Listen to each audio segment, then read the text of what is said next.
剧不剧透，可能会哦。客不客语，好夯密，听声音听下来，开启你的客语新技能。剧透客语，剧透客语，Let's go。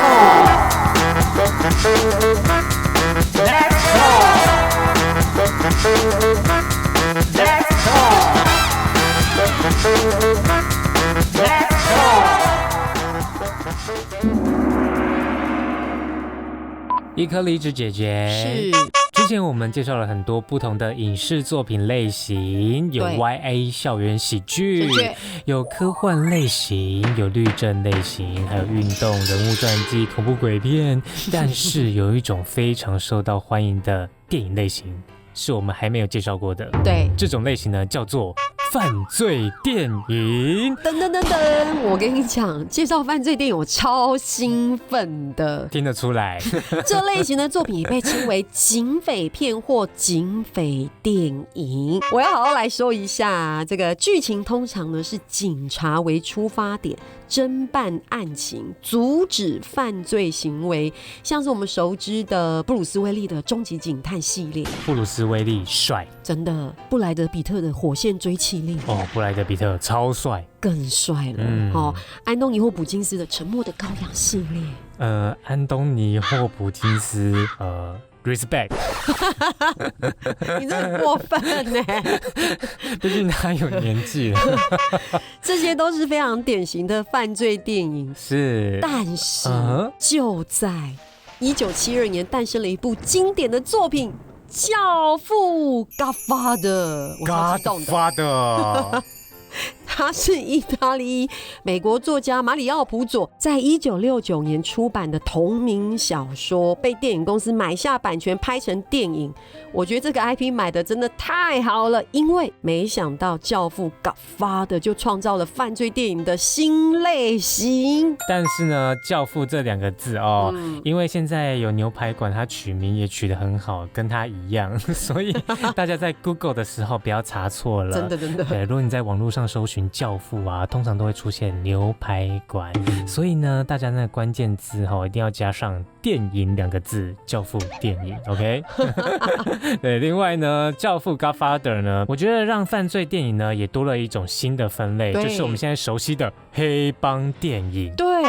在教父之前啊，那个描述帮派之间的犯罪片作品也不少哦。但是呢，教父是第一部以帮派分子为主角，这个详细描述这些帮派分子的这个人物个性以及他们的想法和行为，看到他们如何面对帮派之间的这种勾心斗角啊，兄弟之间的重情重义，还有你知道精彩刺激的火拼场面，很多 biang biang biang biang biang。 对。除此之外啊，教父系列总共有3部曲，你知道哦？对啊，教父1、教父2、教父3，横跨3任的教父。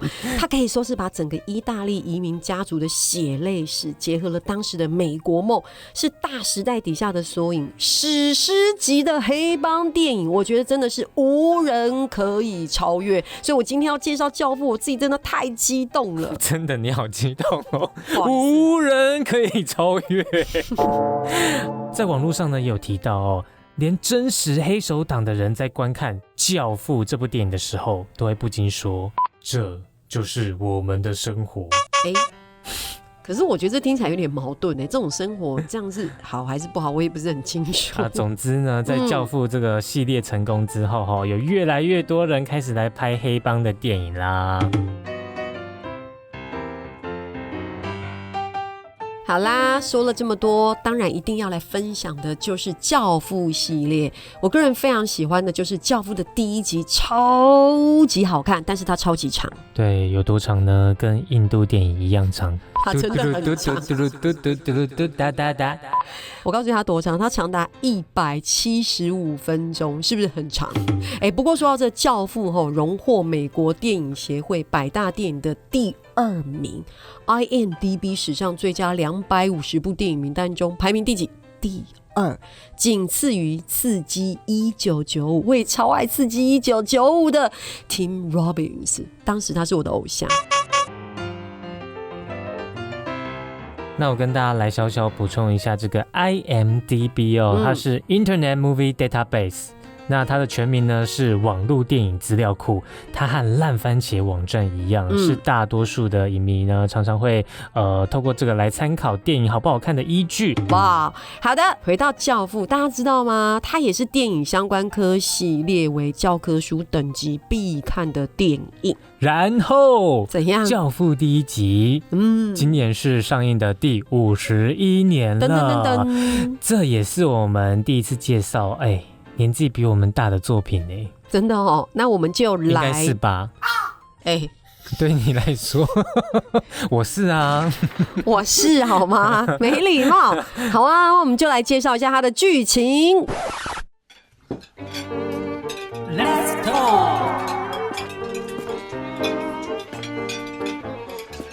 意大利的科里昂家族是1940年代美国清泰势力的帮派之一。意大利的科里昂家族是1940年代美国最有势力的帮派之一。第一条建议，委托科里昂带领家族向下做不法的事情，同時要用佢嘅實力來同大家解決問題。大家對佢係又尊敬又強，故所本人做教父。他们的大家长维托科里昂带领家族一起从事不法勾当，同时运用势力为大家解决问题。所有人对他既尊敬又害怕，因此被尊称为教父。雖然佢嘅年歲近來近大，大家關心嘅接班人啥一直都冇聽錯下來。同其他幫派按到3條嘅壓力下，而有人開起來接入嚟嘅。但随着他的年纪越来越大，众所瞩目的接班人选却迟迟未定。在其他帮派夹击的危机下，势必要有人扛下这个重担，来接手教父的位置。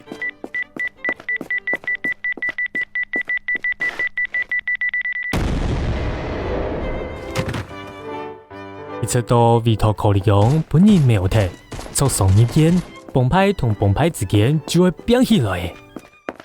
直到维托科里昂遭到暗算，重伤入院，大儿子桑尼又被枪杀身亡，帮派之间火拼一触即发。本一直唔參加家族烏托發動嘅蠻子馬可，前面決定來開啟科里昂家族嘅經營，來做教父嘅接班人，讓一直以來不參與家族黑道活動的小兒子 Michael， 最後決定一肩扛起科里昂家族的重任，成為教父的接班人。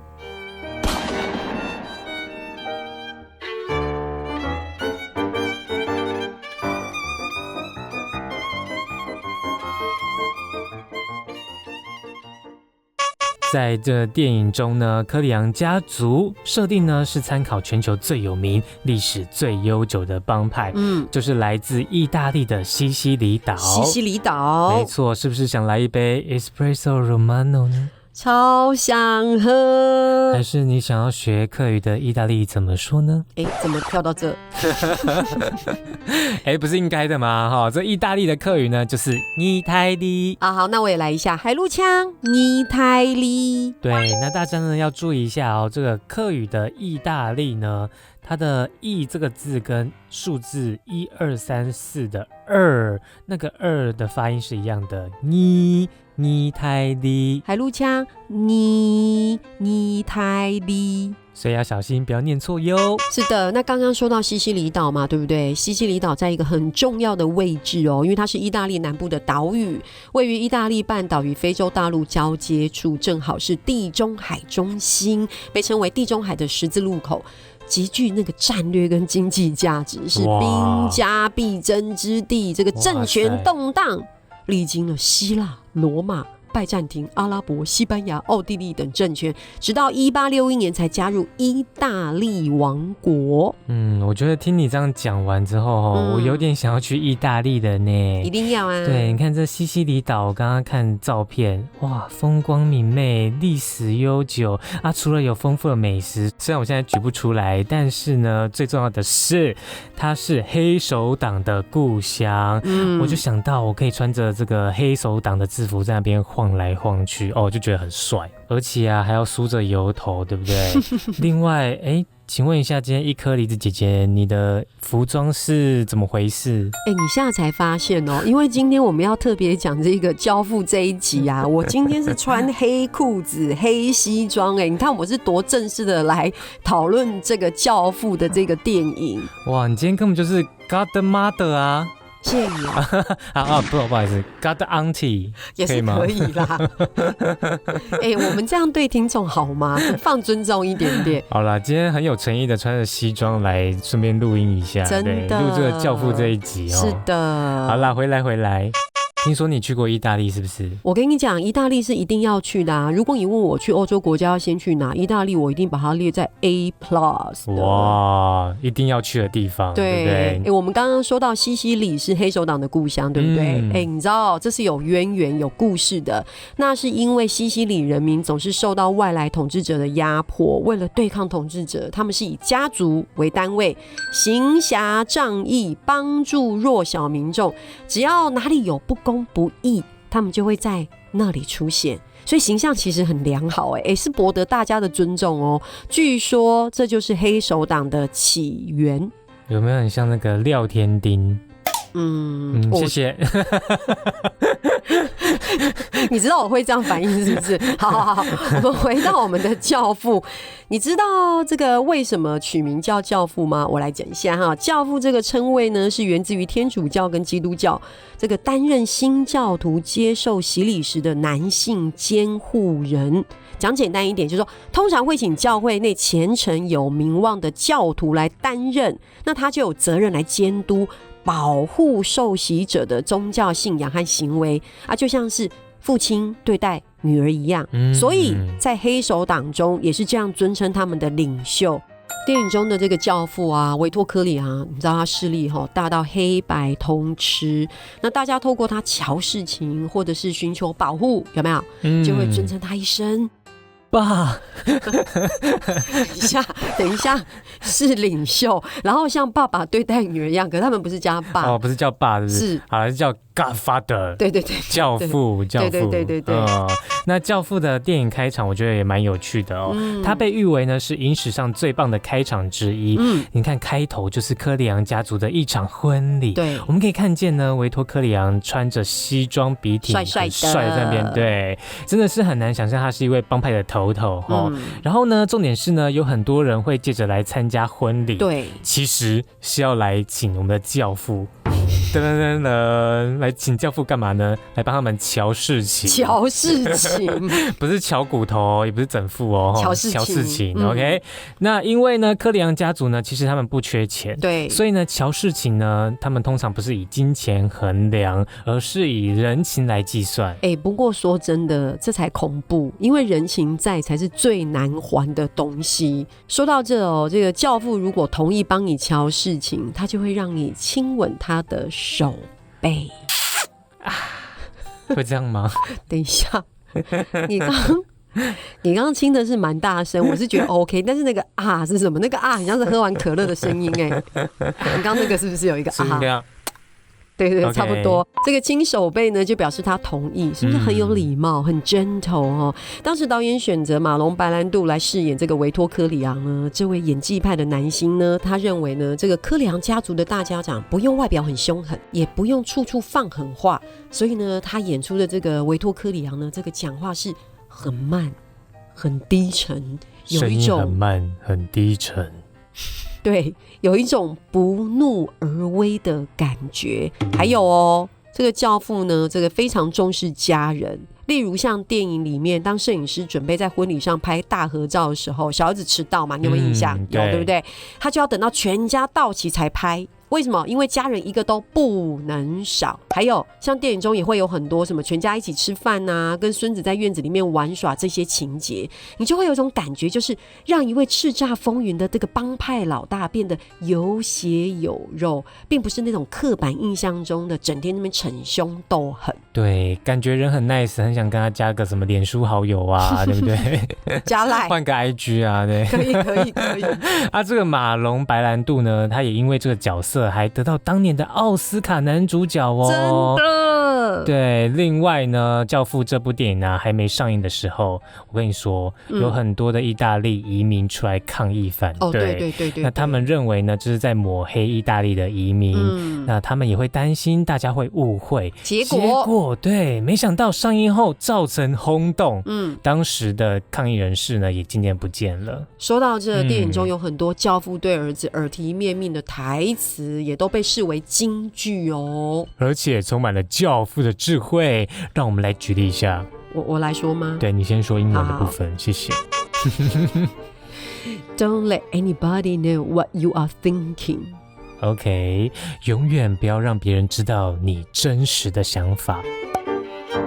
这句话呢是教父跟大儿子桑尼说的话，因为大儿子桑尼呢，他的个性是比较冲动的，对。那面对敌人的时候，他是比较容易被摸透，所以呢，他就用这句话来提醒他啊。另外还有 ，I spend my life trying not to be careless. Women and children can be careless, but not men. 我花了一辈子就学会了小心，女人和小孩能够粗心大意，但男人不行。那这一句呢是教父呢当时认定他的小儿子麦克可能就是接班人啦，所以呢这句呢是对小儿子麦克的提醒。真的是心法耶！当时教父经历过刺杀，历劫归来，所以就会对儿子语重心长的讲出他一辈子的心法。大家想想看哦，你还是一个黑帮老大，他要担心的事情真的太多了哦。那这样子鸡蛋跟教父都一样很小心哦，你知道为什么吗？不知道。如果鸡蛋不小心倒在地上，它会变导弹。你真安静。好啦，其实呢，世界各地呢都有帮派，所以呢，黑帮电影呢可以说是有拍不完的题材。不过呢，第一件事情呢，一定是加入帮派。我觉得你的分析真的很精辟耶。是说黑帮也不是你想加就加的好吗？意大利黑手党是以家族为单位，要有血缘关系。不过台湾就不一定啦。对，台湾可以透过这个兄弟结拜啊，来个斩鸡头，歃个血，一结金兰。哦，你真的很有气势哎。对，那一结金兰酱油呢？冷掉。我跟你讲，其实有些帮派也会像工会的感觉，例如像日本最有名的这个有100年历史的山口组，他们一开始是一群来自于神户港口的码头工人哦。而且你知道吗？据说呢，他们在日本啊还是合法的黑道，对不对？我觉得说的更完整一点哈，因为在日本像是山口组这类的黑帮团体，到今天还可以挂着招牌存在，是因为日本宪法保障人民的集会结社自由，让他们可以成立公司。哇，可以成立公司？等一下。不是山口组自己跑去跟警方说，我们就是黑道，我们是合法立案的哦。意思是说他们是有被依法严管的啦。そうですね。但是这个帮派人手不足的时候，最直接的方式就是吸收社会边缘人，例如增加人力，巩固势力范围，壮大经济势力。这个我知道，一开始就会收什么保护费啊、放高利贷啊、非法赌博啊，日子一久了之后就会走向那种制度化的管理，然后黑白两道通吃，最后合法化，对不对？怎么讲的很像我做过一样？对啊，怎么那么熟？好了，接着我要分享伊克莉姐姐，你有没有注意到，就是电影里面那个帮派他们的服装都很有特色拜托。这一定要介绍的好吗？我超喜欢这部分，好不好？我们今天分享的电影《教父》就是很经典的例子。他的服装设计获得当时奥斯卡奖的肯定，因为他们的服装设计摆脱了传统帮派分子这种灰暗粗鲁的印象，除了让这些黑手党穿着正式西装，更重视版型跟配件的细节，例如教父的胸前就插了一朵红色的玫瑰花，据说这个灵感是来自于英国皇室的装扮哦。还有那个家族不是有3个儿子嘛，也因为这个3个儿子的性格都不一样啊，所以也会有不同的西装版型。后来部分西装品牌也都会从教父中寻找设计灵感。那请问今天伊克莉子姐姐，你的西装外套搭配着你绿色的 T 恤有什么设计理念吗？我觉得这个颜色搭配的非常棒，我其实就是跟教父致敬。OK， 不是节庆有关哦，不是不是圣诞节要到了，还没，那个我会穿红色。那像是之前呢，韩剧这个《黑道律师文森佐》有没有看？有，一定要看的。对，这个主角宋仲基哦，他也是演意大利黑手党，那他也是西装笔挺，哇，超帅，帅惨了。没错，所以呢，真的是佛要金装，有没有？黑道要穿西装，这什么啦？伊克里子姐姐也要穿西装，正确。还有呢，另外一种帮派的服装，我觉得也蛮经典的，就是印花衬衫，对，搭配金项链或是金表，bling bling的感觉。其实也蛮不错的啦，不过这大部分出现在热带国家啦，因为这个印花衬衫代表着正式服装。以拉丁美洲的帮派历史来说，大约在1970、80年代，这个帮派分子透过毒品交易赚了大钱，他们开始大肆购买精品，炫耀地位和财富啊，所以也就衍生出了这个独特的这个毒枭风格 （Narco Style）。好想唱《Gangnam Style》，我看这边是 Narco Style。欧巴 Narco Style， 对，那像是前2年呢很红的这个《毒枭圣徒》影集哦，也很好看。对，就是以南美洲的苏里南共和国为故事背景，去描述毒枭之间的尔虞我诈的故事。里面的主角呢，他穿搭就非常符合这个毒枭风格，印花衬衫搭配金项链，有金表，bling bling的感觉。我个人是喜欢西装啦，可是穿花衬衫在火拼的时候是不是比较舒服？因为比较宽松，然后比较透气凉爽，这也是一点欸，真的。好，回到这个亚洲黑帮电影啊，就不能不提到香港，你知道的。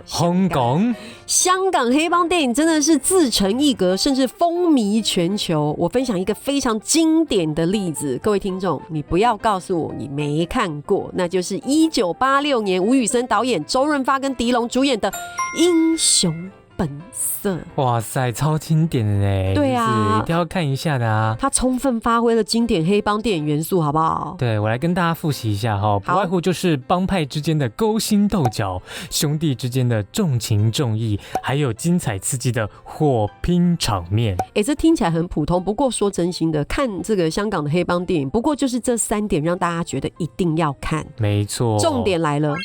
电影里面周润发穿着风衣双枪扫射的画面也变成香港黑帮电影的经典画面。对，润发哥穿的是风衣耶，很帅哈！而且呢，我忘不了那一段，就是他去枫林阁。你记得枫林阁？对，去双枪扫射的时候。有。哇，那个背景音乐好经典哦！饮一杯，我无醉；饮一杯，我无醉。真的是超经典的，而且他的那个画面还有一点点那个慢动作，有没有印象？嘿，然后搭配那首歌。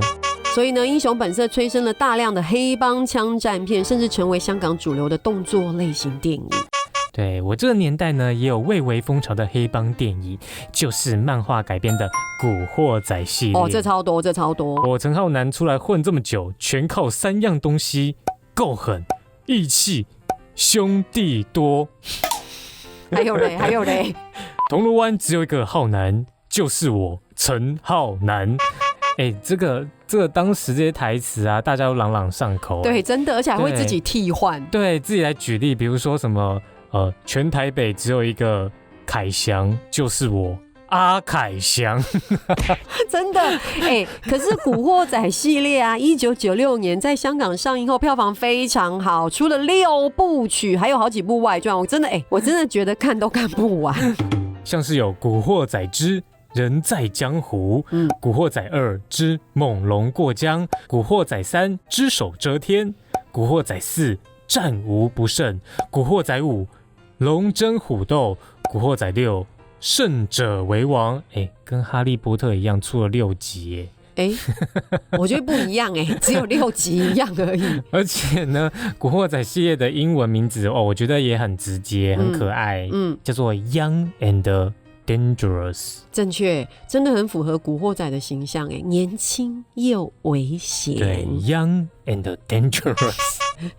对，有别于早期这个香港黑帮电影都是比较英雄主义，以大哥为主角。我们刚才分享那个古惑仔啊，主角浩南跟山鸡都是血气方刚的街头不良少年，一路爬到帮派霸主啊，这也是以往香港黑帮电影比较少见的类型哦，有种小人物奋斗出头天的感觉。而且古惑仔系列的角色原型是参考香港真实的帮派人物哦，网络上还有影迷做电影角色跟真实黑帮人物的对照表，知道吗？很用心欸，很用心啊。对啊，但我回到那个我擅长的时尚领域哈，是，你是说你永远都只穿白 T 恤这件事吗？对，有时候还会穿个黑 T 恤啦。但是我要说的是，古惑仔里面的这个浩南跟山鸡，当时他们穿的服装呢，是紧身的黑皮衣，还有紧身的黑长裤。哇，在当时呢也是引领风潮哦。有啊，而且你看那个海报，就真的是一片黑压压的站在上面，然后全部都很紧。对，不过呢，我们影视圈幕后工作人员也常常是一身黑衣黑裤哦，真的，但不是皮衣皮裤啦。可是我们是因为这样穿，比较不会在镜头面前穿帮。对，所以那个衣橱打开，全部都黑压压的一片。没错，不过是说穿紧身皮衣跟紧身长裤，是不是不能长肉啊？因为就很紧啊。这个我有经验，因为我是忽胖忽瘦的体质，所以呢，我觉得建议大家可以准备不同的尺寸哦。哇，好厉害哟！好的，回到我们台湾电影，也有一系列的黑帮电影啊。大家一听到台湾黑帮电影，应该直觉就会想到角头系列。角头是因为闽南语发音原本是地方的意思，后来引申为地方上的领袖人物或是黑社会老大。电影的剧情参考了台湾真实的帮派元素跟历史，例如像是本省帮跟外省帮的斗争，那也有黑道从政的故事情节。没错。那我们台湾的角头呢，他们都穿些什么呢？我后来观察，角头系列的服装呢，是综合了古惑仔的黑衣黑裤，还有毒枭风格的这个印花衬衫、金项链，还有这个黑手党的西装，所以我们的帮派服装是集大成。我们是综合派就对了，对，厉害厉害。好啦，说到这，今天分享了这么多黑帮电影，也要来教大家一些黑黑的客语吗？你是说嘿嘿嘿嘿嘿这种客语吗？不是嘿嘿嘿嘿好吗？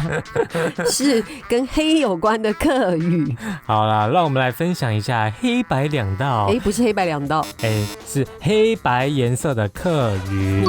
你先来。Let's go。黑四线腔就是五，海陆腔五。黑色客语四线腔就是五色，海陆腔五色。黑社会四线腔五沙飞，海陆腔五沙飞。黑色的衣服四线腔五三，海陆腔五上。形容黑的发亮四线腔会说五金，海陆腔五金。那如果呢要加强语气的话，就可以把乌金叠字，就会变成五金五金。海陆腔五金五金。对，那接下来呢还有一句形容词我非常喜欢，我也是，它可以用在很多的情境，它的意思呢是黑黑的，黑黑的。对，客语怎么说呢？四线腔就是五嗖嗖，海陆腔雾嗖嗖雾嗖嗖，好可爱哦！你继续。好了，那我来举几个例子哦，像是呢天色很晚，看起来黑黑的，就可以说外面雾嗖嗖，外面雾嗖嗖。那当你玩的全身脏兮兮、黑黑的，就可以说玩到全身雾嗖嗖。你怎么玩到全身雾嗖嗖？对，那假设呢，今天太阳很大，你忘了擦防晒啊，皮肤变得黑黑的，就可以说皮肤晒得雾嗖嗖。对，皮肤晒得雾嗖嗖。对，那如果呢，你今天像一颗栗子姐姐，全身穿黑色，整个人变得非常暗沉，黑黑的，就可以说，喝喜酒不要穿得乌嗖嗖。我今天有很暗沉吗？我今天是黑帮我今天精神抖擞，好不好？好了，最后一句教一下。OK，喝喜酒不要穿得雾嗖嗖。对，是不是很好用呢？接下来呢，要教大家黑的相反就是白。那白的客语呢，就是啪。海陆腔啪。白色四线枪就是 Pakset， 海陆枪 Pakset。对，是不是很简单？你看黑白两道我们的客语都学到。那接下来呢，我们来复习一次哦。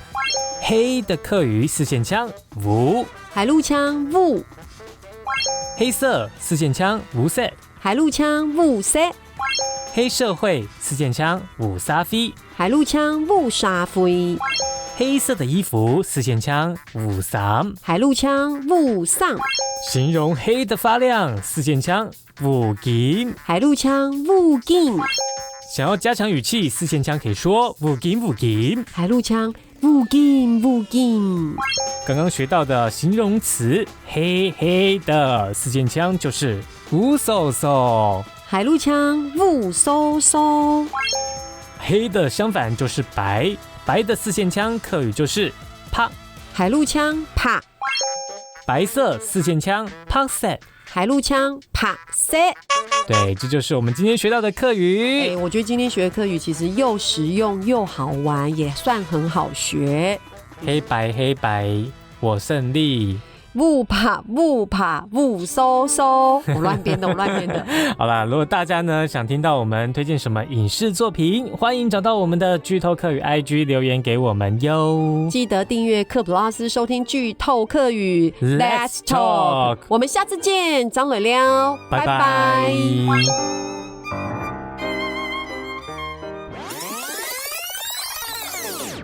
我觉得以我的时尚之眼，我可以提供黑帮在不同场合穿搭的小建议。例如黑帮呢，他们如果要火拼的话，就很适合穿我们南部客家的传统服饰。你知道什么衣服吗？什么？蓝衫。你是说蓝衫哦？对，以蓝色为主的早期客家服饰，为什么适合黑帮火拼的时候穿？因为刀枪 blue， 是不是穿起来出入就很平安？我觉得我翻白眼。那我还有另外一个建议。什么？就是如果你要去谈判的话，这个黑帮应该要穿客家花布。你该不会是要说阿婆家都会出现那个有那个红底大牡丹的那一种大花布被单吧？没错。为什么？因为披着去谈判更好啊，因为每次呢谈判就会想到阿婆，就会变得非常温馨。你这让我想到那个每次选美的时候啊，那个佳丽都会说 World Peace， 最好是啦。